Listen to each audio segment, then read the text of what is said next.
Good morning everybody, hello everyone, कैसे हैं आप सब? आइए बहुत अच्छे होंगे। यस, कितनी डेट होगी आज?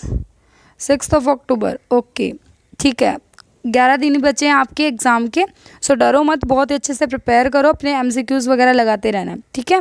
आई am Seema Kaushik, welcome back to this channel. आज का जो हमारा टॉपिक है वो हम बात करेंगे इंटरनेशनल बिजनेस अप्रोच के बारे में। आपने ईपीआरजी मॉडल के बारे में सुना होगा ना, तो आज हम उसके बारे में डिस्कस करेंगे। और एक हमारी ना स्टेज, मतलब ऐसे 5 स्टेज मॉडल होता है, उसके बारे में डिस्कस करेंगे, क्योंकि 2 बार तो मैंने देखा हुआ है, वो क्वेश्चन आया हुआ है, ठीक है, प्रीवियस में।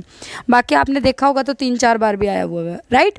चलो, आज का जो टॉपिक है वो बहुत इंपॉर्टेंट होने वाला है। आपके 2 मार्क्स कहीं नहीं गए, और अगर आप एमकॉम में हो तो आईबी अगर आपका सब्जेक्ट है तो वहाँ से भी आपका 16 मार्क्स क्वेश्चन आते ही आता है, राइट। स्टार्ट करें आज का टॉपिक। चलो, ये है आपका ईपीआरजी मॉडल। यस, ईपीआरजी की सबसे पहले तो आप फुल फॉर्म लर्न कर लीजिए। Ethnocentric, polycentric, regiocentric and geocentric. एक एक करके डिस्कस करेंगे क्या ये कहना चाह रहे हैं, ठीक है। देखो, जैसे जैसे ये बोल रहा है ना ईपीआरजी, वैसे वैसे आपका बढ़ता जाएगा। एक बात तो आपको ये क्लियर होनी चाहिए कि एथनोसेंट्रिक है, इसका मतलब छोटा लेवल है, ठीक है। पॉलीसेंट्रिक है, इसका मतलब थोड़ा सा बड़ा लेवल है। रीजियोसेंट्रिक में थोड़ा सा और बड़ा हो जाता है, एंड जियोसेंट्रिक में अपना और ही बड़ा हो जाता है। यस, सबसे पहले हम बात करेंगे एथनोसेंट्रिक अप्रोच की। माय डियर फ्रेंड्स, हमेशा याद रखना, एथनोसेंट्रिक में ऐसे याद रखना, मैं जो बात बोल रही हूँ ना आपको, उस वे में आप लर्न करना, फिर आप अपने तरीके से समझना। एथनोसेंट्रिक अप्रोच बोलती है कि हमारे एथनिक्स इतने स्ट्रॉन्ग है, हमारे एथनिक बिलीफ इतने स्ट्रॉन्ग है कि हमें किसी और की तरफ देखने की ज़रूरत नहीं है। अब इसका मतलब क्या हुआ? इसका मतलब ये हुआ कि हम अपनी कंट्री में अपने अकॉर्डिंग टू सामान बना रहे हैं, और फिर अगर कुछ बच जाता है तो हम सप्लाई कर रहे हैं, मीनिंग हम एक्सपोर्ट कर देते हैं किसी दूसरी कंट्री पे। बट हमारे दिमाग में सिर्फ और सिर्फ होम कंट्री को लेकर है, होस्ट कंट्री की तरफ हमारा ध्यान भी नहीं जा रहा है। एग्जाम्पल लेते हैं, चलो एक एग्जाम्पल लेते हैं। फॉर एग्जाम्पल एक एग्जाम्पल ले लेते हैं, शूज़ कंपनी का ही ले लेते हैं, इंडिया की कंपनी है कोई, ठीक है, एडिडास की ले लेते हैं। तो उन्होंने अपनी इंडिया की ये देखकर कि इंडिया के अंदर एडिडास के शूज़ बहुत ज़्यादा बिकेंगे, इसलिए उन्होंने क्या बना दिया, एडिडास के शूज़ का बिजनेस स्टार्ट कर दिया, मीनिंग कंपनी खोलकर बेचना शुरू कर दिया। डन। अब यहाँ पर बात यह है कि उन्होंने 1000 पेयर बना दिए, लेकिन इंडिया के अंदर 800 पेयर ही सेल हुए। अब बाकी के जो रिमेनिंग 200 पेयर रह गए, अब उनका क्या करें? तो इन्होंने क्या किया, उसको एक्सपोर्ट कर दिया किसी दूसरी कंट्री में। तो मुझे ये बताइए, क्या उन्होंने वो जो 200 पेयर थे होस्ट कंट्री को टारगेट करके बनाए थे या होम कंट्री को? बताइए मुझे। यस, वेरी गुड, आपने कहा कि होम कंट्री को टारगेट करके बनाया था, अच्छी बात है, यही आंसर थे। तो मेरी बात यहाँ पे ये है, आप यहाँ पर ये याद रखना कि एथनोसेंट्रिक जो होती है वो ये सोचती है कि मुझे सिर्फ अपना देखना है, मीनिंग अपनी कंट्री का देख लूँ मैं, मुझे किसी दूसरी कंट्री के बारे में सोचना भी नहीं। हाँ, अगर कुछ बच जाता है तो मैं सप्लाई ज़रूर कर दूंगा, मतलब मैं बाहर एक्सपोर्ट ज़रूर कर दूंगा। बात समझ में आई? तो एथनोसेंट्रिक नॉर्मली क्लियर हुआ थोड़ा सा? Very good. आपको एक डेफिनेशन लिखनी है तो आप लिख सकते हैं, under ethnocentric approach domestic companies view foreign market as an extension to domestic market. ठीक है, बात समझ में आई एथनोसेंट्रिक। नेक्स्ट है आपका पॉलीसेंट्रिक अप्रोच। देखो, ये पॉलीसेंट्रिक अप्रोच क्या बोलती है, अप्रोच मैंने नहीं लिखा, आप लिख लेना, ठीक है। पॉलीसेंट्रिक कहती है कि आपको सिर्फ और सिर्फ होम कंट्री को टारगेट नहीं करना है, आपको एक और कंट्री को टारगेट कर लेना।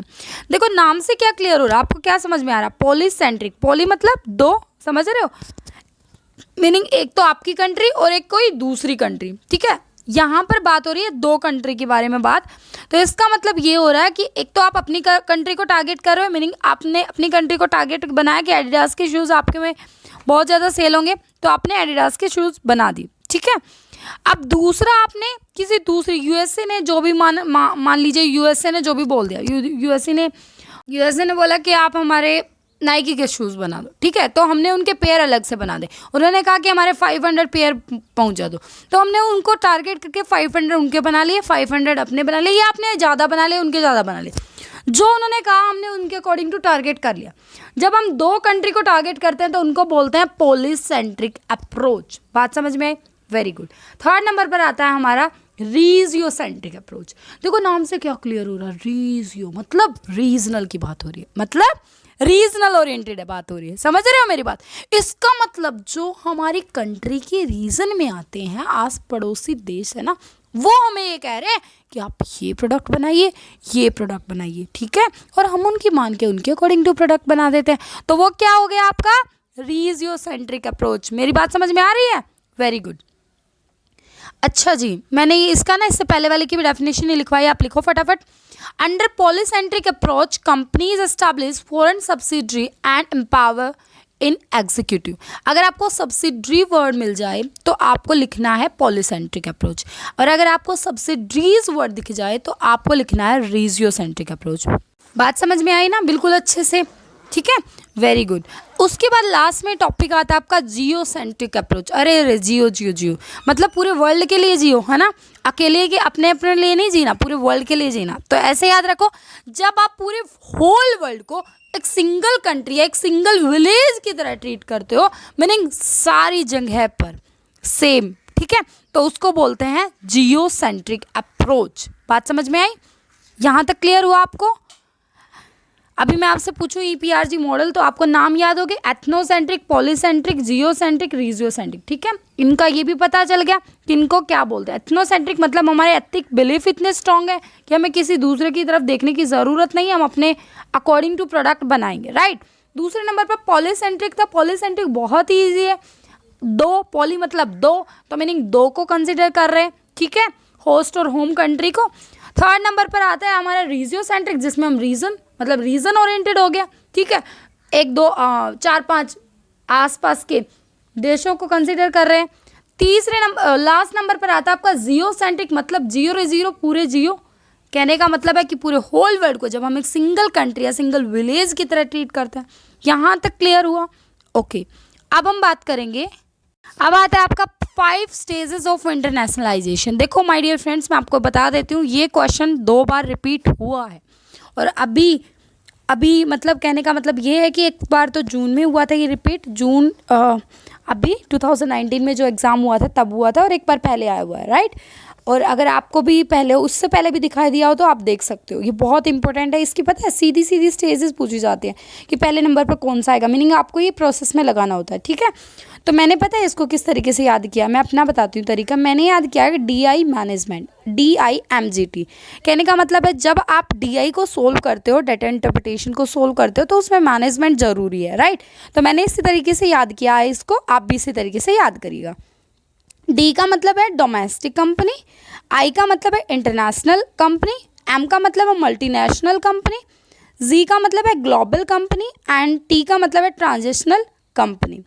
अब बात यहाँ पर ये है कि इनका मीनिंग क्या है, ठीक है। देखो, डोमेस्टिक कंपनी का मतलब जब हम with in the territory of India, मतलब कहने का मतलब अपनी डोमेस्टिक टेरिटरी के अंदर हम अपना काम कर रहे हैं, बेचा या कहने का मतलब है सेल या परचेज कर रहे हैं, समझ रहे हो, ट्रेड कर रहे हैं, तो वो हो गया आपका डोमेस्टिक कंपनी। उसके बाद इंटरनेशनल कंपनी मतलब 2 देशों की बात हो रही है, मल्टीनेशनल मतलब 2 से ज़्यादा की बात हो रही है, ग्लोबल मतलब होल वर्ल्ड की बात हो रही है, और ट्रांसनेशनल के अंदर भी आपकी होल की बात होती है, लेकिन यहाँ पर ये अपनी टॉप पोजीशन पे होता है। जैसे कि आपका गूगल है, अब वहाँ पर गूगल में क्या होगा कि जब आपका मीनिंग आपका बर्थडे भी होगा ना, तब भी उसके ऊपर शो होएगा कि आज आपका बर्थडे है, गूगल आपका बर्थडे मना रहा है।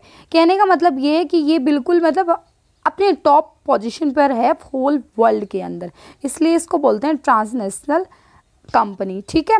ग्लोबल के अंदर भी पूरा होल वर्ल्ड ही आता है, लेकिन वो उसके अंदर एक और बेस्ट स्टेप जो आ गया वो हो गया ट्रांसनेशनल, इसीलिए इसके अंदर ये कहा जाता है कि ये अपनी बेस्ट स्टेज पर होता है। बाकी इनका मीनिंग नहीं पूछा गया अभी तक कभी भी, इनकी स्टेज ही पूछी गई हैं कि आप इनको सीक्वेंस में लगाइए, वो मैंने बता दिया। बहुत ही आसान तरीका कि आपको याद रखना DI मैनेजमेंट, कि DI को लर्न करते, DI को जब हम समझते हैं तो मैनेजमेंट ज़रूरी होता है। D मतलब डोमेस्टिक, I मतलब इंटरनेशनल, M मतलब मल्टीनेशनल, Z मतलब ग्लोबल, एंड T मतलब ट्रांसनेशनल। वेरी गुड, ठीक है, यहाँ तक क्लियर है बिल्कुल? ओके। और आपकी प्रिपरेशन तो बहुत ही अच्छी चल रही है, वो तो मुझे पता ही है, बहुत ही अच्छे से प्रिपेयर करो, ठीक है। जितना समय रह गया उसको बिल्कुल भी वेस्ट मत करो, आप अपनी टॉप पोजीशन पर हो, उसके नीचे अगर आपने ढीला छोड़ दिया तो एकदम से नीचे आके गिरोगे, ठीक है। तो नीचे नहीं गिरना है आपको, अपने आप को जकड़ कर रखना है वहीं पर, एंड कोई ज़्यादा दूरी भी नहीं रह गई आपके एग्ज़ाम की, और वही बात है कि थोड़ा दिन है, पढ़ लो अच्छे से and all the very best. ठीक है, बाय बाय, टेक केयर।